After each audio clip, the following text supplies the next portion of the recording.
ప్రభువైన యేసుక్రీస్తు నామములో మీకు అందరికీ ప్రత్యేకమైన వందనాలు. ఈ సాయంకాల సమావేశంలో మరొకసారి ప్రభు నామమును బట్టి మీ మధ్యకి రావడానికి దేవుడిచ్చిన అవకాశాన్ని బట్టి ఆయనకు మహిమ కలుగును గాక. ఈ సమయంలో మత్తయి సువార్త 25:31 వాక్యం నుంచి ధ్యానించుకుపోతా ఉన్నాం. ఆయన తన మహిమతో మనిషి కుమారుడును ఆయనతో కూడా సమస్త దూతలను వచ్చినప్పుడు ఆయన తన మహిమ గల సింహాసనం మీద ఆసీనుడై ఉంటాడు. అప్పుడు సమస్త జనులు ఆయన ఎదుట పోగు చేయబడుతురు. గొల్లవాడు మేకలను గొర్రెలను వేరు చేయనట్లుగా ఆయన వారిని వేరుపరిచి కుడివైపున గొర్రెలను ఎడమవైపున మేకలను నిలవబెట్టును అని చెప్తా ఉన్నాడు. ఈ మాటకు అర్థం ఏమిటంటే ఆయన రెండో రాకడ సమయంలో ప్రేమ దేవుని బిడ్డలారా, దేవుడు సమస్త జనులను కూడా రెండెంపుల ఏర్పాటు చేయబోతూ ఉన్నాడు. కుడివైపున గొర్రెలుగాను ఎడమవైపున మేకలుగాను.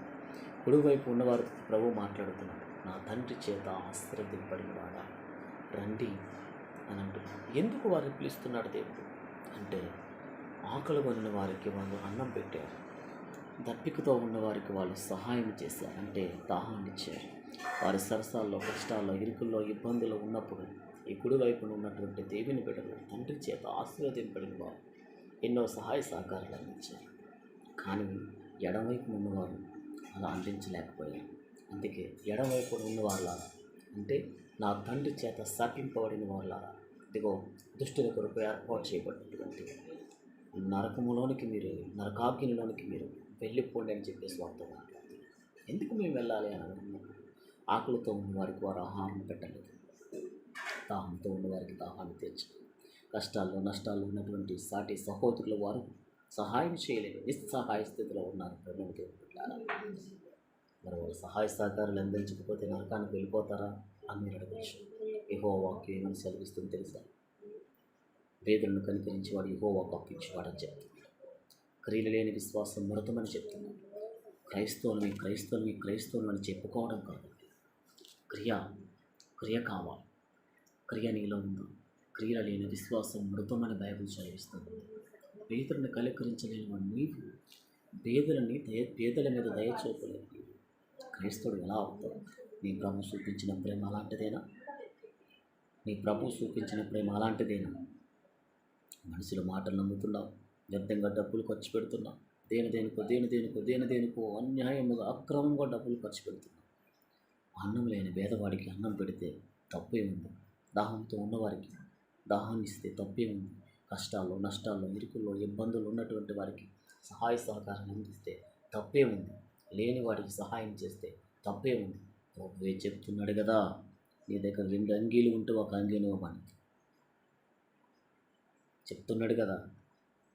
నువ్వు క్రైస్తవుడివైతే, నువ్వు దేవుని బిడ్డవైతే ఆయన వాగ్దానాన్ని నెరవేర్చాలి కదా. ఆయన బిడ్డవైతే ఆయన వాగ్దానాన్ని నెరవేర్చాలి కదా. కానీ నెరవేర్చలేని స్థితిలో నువ్వు ఉన్నావు. అంటే ఎడమవైపున ఉండేవారిగా నువ్వు ఉన్నావు, కుడివైపున ఉండేవాడిగా లేవు. మనం ఈరోజు దేవుడి బిడ్డలమని చెప్పుకోవడమే కాదు, కానీ మనం చేసే ప్రతిదీ కూడా ప్రభు నామానికి మహిమకరంగా జీవించేటట్లుగా ఉండాలి. ప్రభు నామానికి ఇష్టకరంగా జీవించేటట్లు ఉండాలి. మనం ఏది చేసినా సరే క్రియారూపంగా, పనుల రూపంలో చేసేటట్లు ఉండాలి. మన ప్రభుకే మహిమ కలిగేటట్లు ఉండాలి. మన జీవితాలను మనం మార్చుకోవాలి, మన పద్ధతులు మార్చుకోవాలి, మన అలవాట్లు మార్చుకోవాలి. ప్రతి విషయంలో ఇచ్చేవారిగా ఉండాలి, ప్రతి విషయంలో పిటికిలు బిగించుకునేవారిగా ఉండాలి. అది ప్రభు పరిచర్య నిమిత్తమైనా కావచ్చు, వారి పేదలకు సహాయం చేసే విషయంలోనైనా కావచ్చు, అనాథలకు సహాయం చేసే విషయంలోనైనా కావచ్చు, ఏదైనా కావచ్చు. కానీ మనకు కలిగి ఉంటే ఇతరులకు సహాయం చేసే స్థితిలో నువ్వు ఉండాలి. అలా లేకపోతే ఎడమవైపున ఉన్న వారితో సమానమని చెప్తున్నాడు. ఒకవేళ అలా ఉంటే కుడివైపున ఉన్నవారితో సమానమని చెప్తున్నాడు. దేవుని బిడ్డలు నిత్య జీవానికి వారసులము కావాలి అంటే కుడివైపున ఉన్నవారితో మనం సమానం అవ్వాలి. కుడివైపున ఉన్నవారిని పోల్చి నడవాలి. ఎడమవైపున ఉన్నవారితో ఎంత మాత్రం కూడా నడిచి వెళ్ళడానికి యోగ్యత లేదు. ప్రియమైన దేవుని బిడ్డలు, అర్థమవుతుందా?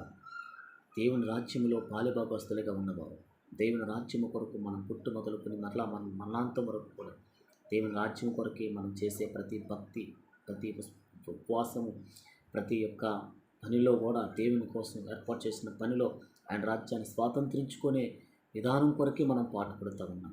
ఒక్కసారిగా ఆయన పేదవాళ్ళకి సహాయం చేయలేని స్థితిలో మనం ఉంది. ఆయన రాజ్యాన్ని కోల్పోతే ఇంకా మన భక్తి ఎందుకు, మన విశ్వాస జీవితం ఎందుకు? కనుకనే మన జీవితం ఇది మొదలుకొని ఆయన రాకడ పర్యంతరం కూడా ఆయన రాజ్యాన్ని స్వాతంత్రించుకునే గుంపులో మనం ఉండాలి. ఆయన రాజ్యం కొరకు నిరీక్షణ కలిగే స్థితిలో మనం ఉండాలి. అట్టి విశ్వాసం, అట్టి కృప దేవాతి దేవుడైన మనకందరికీ దయచేయునుగాక. ఈ మాటలు మన ఇంటిలో ఫలింప చేయునుగాక. ఆమె. Thank you. Praise the lord.